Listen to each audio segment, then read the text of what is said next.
Hola, soy Paloma García y estás escuchando Sí Comprendo, un podcast para estudiantes intermedios y avanzados que quieren aprender español de manera natural y disfrutando del proceso. Hola Caracola, ¿qué tal estás? Este episodio será muy especial por 3 motivos. Voy a comenzar por el más evidente, ya que como ves, hemos llegado al episodio número 50. Ya sé, no deja de ser un número más, pero no me digas que no suena bien. Además, tiene aún más significado para mí, porque este mes celebramos el 2º aniversario de Sí Comprendo. No os imagináis lo feliz que me hace ver cómo crece este pequeño proyecto que comencé en 2019 para compartir mi pasión por el podcasting, ayudando a estudiantes de español a mejorar su comprensión oral a través de historias interesantes. Hoy este podcast se ha convertido en el núcleo de mi actividad como profesora de español online y me ha permitido conocer a estudiantes maravillosos que tienen un lugar muy especial en mi corazón. Uno de ellos es Dominique, mecenas del podcast, que me pidió un episodio especial sobre Don Quijote de la Mancha. Así que este tema me ha parecido perfecto para celebrar el aniversario del podcast, que en realidad es el 30 de abril, y además el Día del Libro, que se celebra en España el 23 de abril en homenaje al escritor Miguel de Cervantes, creador del Quijote. Aunque bueno, en realidad murió el día 22, pero ¿qué más da? Un día más o un día menos. Y no solo eso, Don Quijote de la Mancha es un personaje literario inspirado en mi región de origen, Castilla-La Mancha, y es el libro más universal de la literatura española. Imagínate si es famoso, que es el libro más traducido del mundo después de la Biblia. La mayoría de estudiantes de español han escuchado hablar de Don Quijote, pero pocos se atreven a leerlo. En realidad es normal, ya que no es un libro fácil de leer. De hecho, la mayoría de los españoles no lo han leído. Como se escribió en el siglo XVII, el lenguaje es muy diferente del español actual y además es necesario conocer el contexto para apreciar la obra. Por eso, en este episodio te haré un resumen para que comprendas, por fin, por qué Don Quijote de la Mancha es tan importante. Descubrirás un poco más sobre el autor, quiénes son los personajes principales de la novela y algunas de las escenas más míticas que todo español conoce, incluso sin haber leído la obra. Para terminar, aprenderás 3 refranes o frases hechas que forman parte de la lengua española y cuyo origen está precisamente en el libro de Cervantes. Por cierto, quédate hasta el final del episodio porque te contaré una sorpresa que estoy preparando. ¿Estás listo? Prepara esas orejitas porque comenzamos.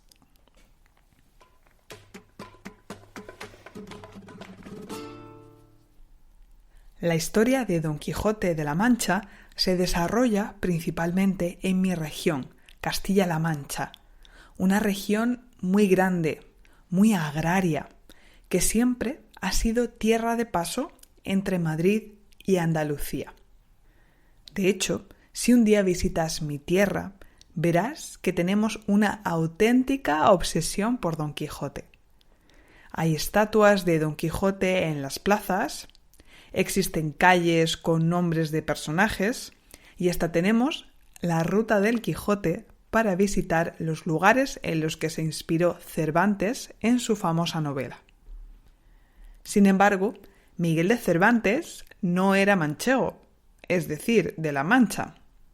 Su vida es bastante enigmática en muchos aspectos, pero sabemos que nació en Alcalá de Henares, en la provincia de Madrid. Era hijo de un modesto médico, quizás judío, converso, cuya familia se instaló cerca de la corte del rey Felipe II, primero en Valladolid y después en Madrid. Siendo estudiante, tuvo que huir de España a Roma por un problema con la justicia. Y desgraciadamente no sería el último. En Italia se alistó como soldado en la Liga Santa, una coalición formada por países católicos, entre ellos el Imperio Español, para luchar contra los turcos. En la batalla de Lepanto fue herido en el brazo, pero eso no le impidió participar en otras campañas lideradas por el famoso capitán Juan de Austria. Finalmente, decidió regresar a España con cartas de recomendación para recuperar su recompensa tras años de fiel servicio militar. Con tan mala suerte que fue hecho prisionero por un corsario y llevado a Argel, en Argelia, como esclavo. En el norte de África pasó nada más y nada menos que 5 años de duro cautiverio que marcaron su vida. Intentó fugarse en varias ocasiones sin éxito y consiguió escapar gracias a su familia, que pagó el rescate para sacarlo de allí. Cuando por fin regresó a España, tampoco es que le fuera excesivamente bien. De la recompensa que esperaba, ni pío, es decir, que no recibió nada. Pero no le fue tan mal en el amor. Se casó con Catalina de Salazar, la hija de un hidalgo del pueblo de Esquivias, en Toledo, Castilla-La Mancha. Un hidalgo es un noble de bajo linaje, es decir, una persona que procedía de la nobleza y gozaba de todos sus privilegios y obligaciones, pero que no necesariamente era rico. Vamos, que era un honor morirse de hambre. Todo apunta a que fue en ese pequeño pueblo de La Mancha donde encontró la inspiración para crear su novela, aunque no solo. Don Quijote de la Mancha es el resultado de toda una vida de formación humanística, principalmente autodidacta, de viajes, aventuras y desdichas. De hecho, todo apunta a que la primera parte del Quijote fue concebida en la cárcel. Sí, Cervantes estuvo en prisión varias veces. Ya os dije que su vida es muy enigmática. En cualquier caso, las experiencias vitales de Cervantes le permitieron adquirir un conocimiento muy profundo de la sociedad de su época. Por eso, leer el Quijote es como observar un cuadro satírico del mundo en el que le tocó vivir. ¿Y entonces? ¿De qué va Don Quijote de la Mancha? En un lugar de la Mancha, de cuyo nombre no quiero acordarme, no ha mucho tiempo que vivía un hidalgo de los de lanza y astillero, adarga antigua, rocín flaco y galgo corredor. Con esta famosa introducción comienza la historia de nuestro protagonista, Alonso Quijano, un hidalgo de La Mancha que se vuelve loco de tanto leer libros de caballerías. A pesar de ser un señor mayor, en una zona tan rural y poco glamurosa como La Mancha, él sueña con recorrer el mundo combatiendo injusticias. Una noche, saca la armadura de sus antepasados y decide convertirse en caballero andante, Don Quijote de la Mancha, para salir en busca de aventuras con su fiel pero viejo caballo Rocinante. Todo buen caballero necesita una bella amada a la que rendir homenaje. En su caso, elige a Dulcinea, una campesina normal y corriente de un pueblo de Toledo que conoció una vez, pero que en su cabeza convierte en la más bella y noble de todas las mujeres.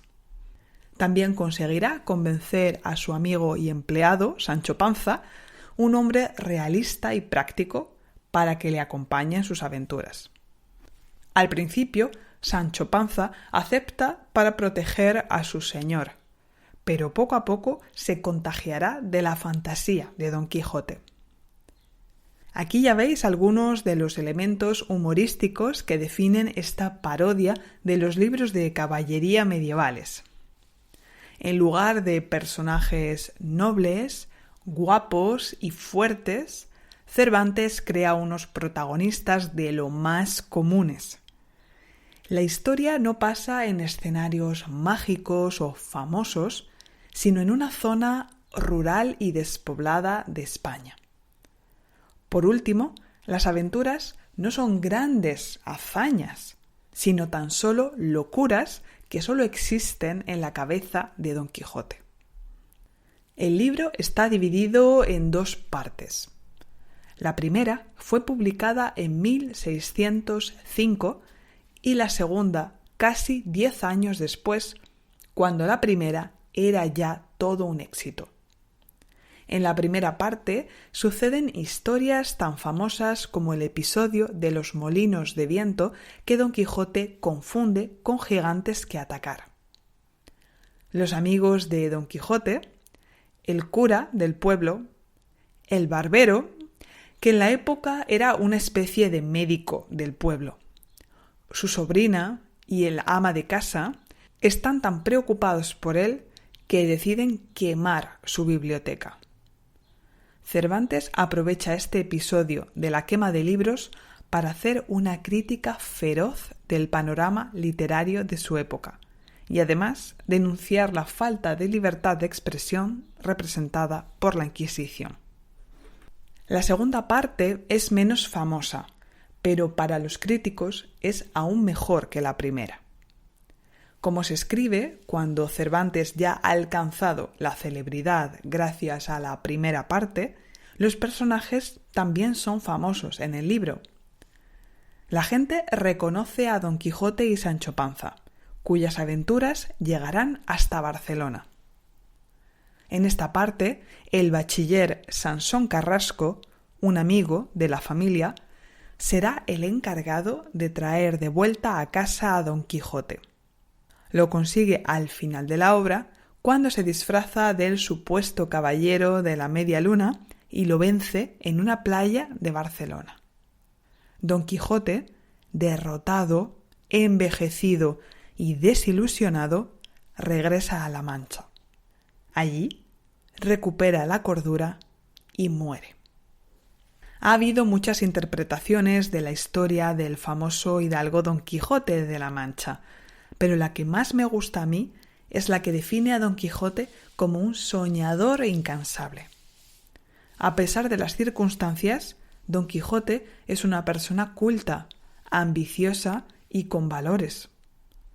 Para los demás es el loco del pueblo, pero él quiere luchar por su sueño de convertirse en caballero andante y vive aventuras increíbles, imaginarias o no.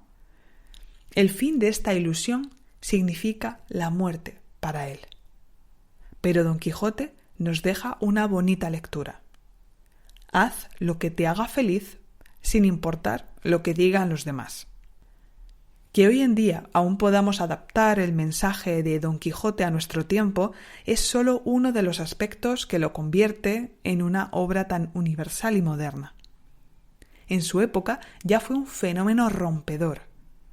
Aunque ahora muchas de sus características nos parezcan obvias, hasta Don Quijote de la Mancha ningún autor había creado una historia tan original. Cuando las personas del siglo XVII leían Don Quijote de la Mancha, se partían de risa literalmente. Nosotros no comprendemos muchos de los códigos, pero Cervantes supo retratar la realidad de su época con mucho humor y abordar temas polémicos aportando su visión crítica. De hecho, se dice que Don Quijote de la Mancha es la primera novela moderna.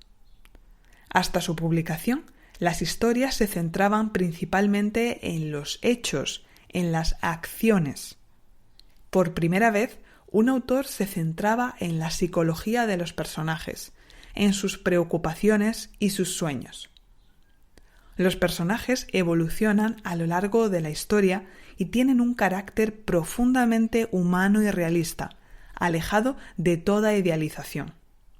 Fue algo tan novedoso que por primera vez se produjo un fenómeno parecido a lo que hoy conocemos como bestseller. Rápidamente se tradujo a muchas lenguas y comenzó a leerse en todo el mundo. También hubo autores que trataron de copiar la obra o de publicar continuaciones por su cuenta. Y como en esa época no existía el concepto de copyright, Cervantes tuvo que hacer una segunda parte para reclamar la autoría. En conclusión, Cervantes consiguió crear un personaje universal que pasó a la historia y cuyas aventuras continúan haciéndonos soñar y recordándonos la importancia de luchar por un valor atemporal: la libertad. Vamos a terminar con 3 refranes que han pasado a la cultura popular española a través de la obra más famosa de Cervantes. Un refrán es una frase hecha propia de la cultura popular y que nos ayuda a recordar una enseñanza necesaria. Es lo que se llama sabiduría popular, y de eso en La Mancha sabemos mucho. El primero es: más vale pájaro en mano que ciento volando. Significa que es mejor valorar lo seguro, aunque parezca peor, que darle demasiado valor a algo de lo que no tenemos certeza que pasará, aunque parezca muy bueno. Por ejemplo, si tienes un trabajo que no te gusta mucho y te quejas porque te gustaría tener un trabajo mejor, alguien te dirá: más vale pájaro en mano que ciento volando. Es una visión un tanto tradicional y conformista, pero que refleja bien la mentalidad general de muchas personas. El segundo es: a Dios rogando y con el mazo dando. Lo utilizamos para recordar que cuando quieres conseguir algo, por ejemplo, una buena nota en un examen, está muy bien desearlo, incluso pedirlo a Dios si eres creyente, pero también es necesario trabajar duro para conseguirlo. Para terminar, Don Quijote nos deja un refrán lleno de esperanza: donde una puerta se cierra, otra se abre. Es el equivalente de no hay mal que por bien no venga. Es decir, que aunque algo nos salga como esperamos, la vida siempre nos reserva nuevas oportunidades si sabemos verlas. Espero que hayáis aprendido un poco más sobre este libro tan famoso de mi tierra natal y que a partir de ahora miréis al personaje de Don Quijote con más curiosidad y admiración. En el blog encontrarás recomendaciones de versiones de Don Quijote adaptadas por si te gustaría leer la obra. Si te estás preguntando cuál es la sorpresa que te tenía reservada, no te preocupes que ahora mismo te la cuento. Para celebrar el 2º aniversario de Sí Comprendo, voy a ofrecer una clase gratuita de español a través de Zoom para los suscriptores de mi newsletter. Inscríbete en mi página web www.sicomprendo.net para saber la fecha exacta y para votar el tema que más te interesa. Espero que acudas a esta clase virtual para conocernos un poco más y celebrar juntos el 2º aniversario de Sí Comprendo. Antes de despedirme, te aviso de que es probable que el calendario de publicación del podcast se vea afectado por mi mudanza. Me estoy cambiando de casa y seguramente tenga que hacer una pequeña pausa en el podcast para organizar todo. Pero no te preocupes, que volveré pronto con nuevos temas para ayudarte a continuar aprendiendo español con historias inspiradoras y consejos infalibles para continuar juntos tu increíble viaje hacia el español. Y eso es todo. Si te ha gustado el episodio, suscríbete y déjame una evaluación positiva en tu aplicación de podcast favorita. Gracias por hacer que este proyecto tenga sentido. Cuídate y hasta pronto.